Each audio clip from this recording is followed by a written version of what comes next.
technique of the week is 5 swords. And the reason why it's called 5 swords because it has 5 weapons. And this technique is actually the second punch technique in orange belt. And this would be now a roundhouse punch with the right hand. Okay, where dance of that was actually a straight right punch. Now this would be a roundhouse punch with the same side. Okay, in this case the opponent is stepping in with the same side he's punching, as opposed to dance of death, he was stepping in with the opposite side. So what we're doing in this technique, I'll do the technique slowly, first in the air, and then I'll go right ahead and demonstrate this with me. But the important thing here is that as the opponent's coming in, is that now I can step in, okay? So what I'm doing here is that I'm gonna go right ahead and I step in, and now my left hand becomes a little bit more active. And what I mean by that is that because there's a good chance of when you're stepping in to block the punch, that you may block above the elbow. You want to go right ahead and bring the left hand more up. So this way, in case the arm bends, the arm doesn't hit you across the face by accident. So what we're doing here is that you step in, you block, and then right from here, you go right into a hand sword, right into the neck. But what you do is that as you hit, you right away, you follow up right into a pound strike, right into the shin as you do this. And then as you go through here, you want to go right into a forward bow stance. Now, right as I hit here, my other hand also is palm facing down. So what I want to be able to do is that when I throw that punch, that uppercut punch, now I have more, not just body rotation on the uppercut punch, but I also have arm rotation for the punch here. And then my left hand comes up. And then right from here, the next thing I do is that I want to go right ahead and move my left foot to 430 as I pound strike, and then I control the head this way, control the neck, and then right from here I go into a downward hand sword right behind the neck. Okay, so I'll do that one more time. So this would be stepping forward, block, hand sword, pound strike, uppercut punch, and then pound strike, control the arm, then downward hand sword. Then you can retreat to 430 in this case. That would be your angle of departure. One of the things that we want to keep in mind is that whenever we talk about circles and we want to create a defense within an offense, what we want to do is that we want to be able to kind of make the circle smaller. And then whenever one want to create an offense within a defense, then you want to elongate the circle. Okay, in this case, what we want to do, like in this technique, is that we want to shorten the circle. So this way, with your offensive moves, you're creating a defensive move, and I'll explain what I mean by that. So basically, what I'm doing here is that as he comes in with a punch, so I step in here, okay, and then my left hand, just like I said, it becomes more active. It's not like the lace sword that I'm blocking below the arm. Then my hand can drop a little bit. In this case, I want to block here, so this way it continues to check the left hand. So I block. And then as I do the pound strike here, see this is really part of a circle.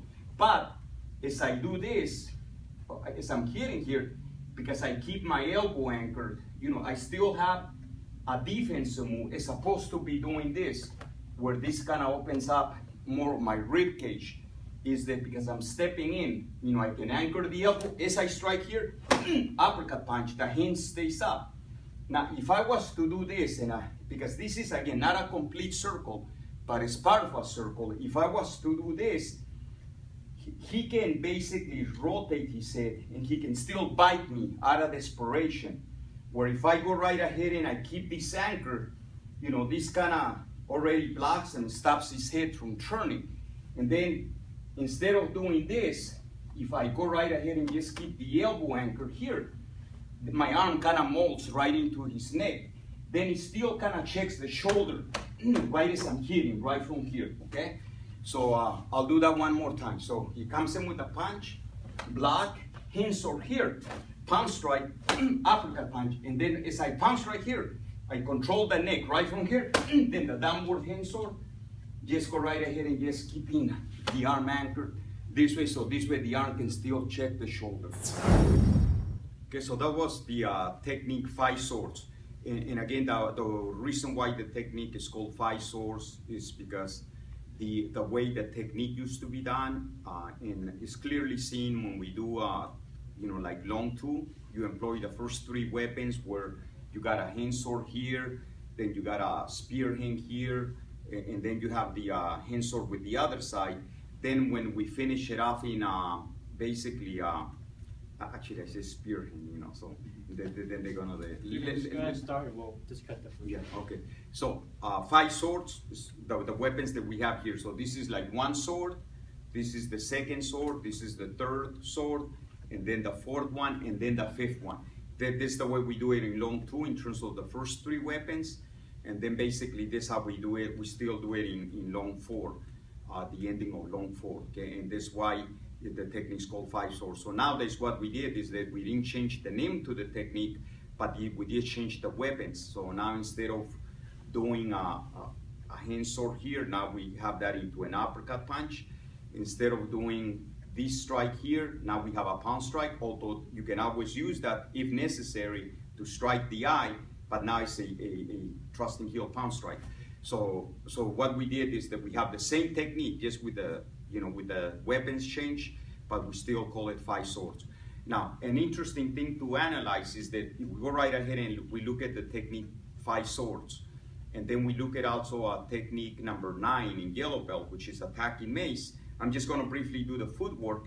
Is that in 5 swords, I step in with the right side as I block, okay? Because I'm blocking on the inside, okay? And this may be because I may be against the wall. So I go right ahead and I step in. Then, when I go right ahead and I do attacking mace, which is really the 2nd punch technique in yellow belt, is that now I'm stepping back.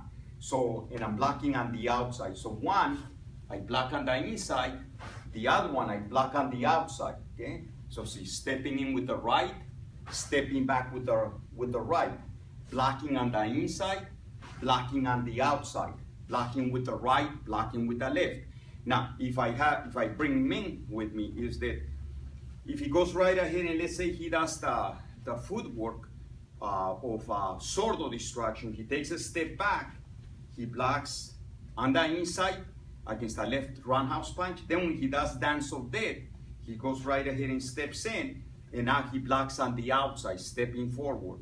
And now the only foot that he's really moving is really his left foot.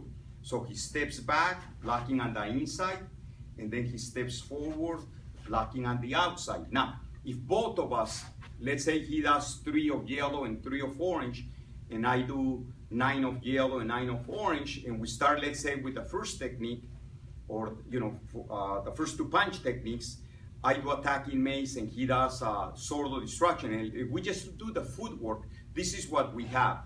See, I step back this way and then 5 swords and he does dance of death.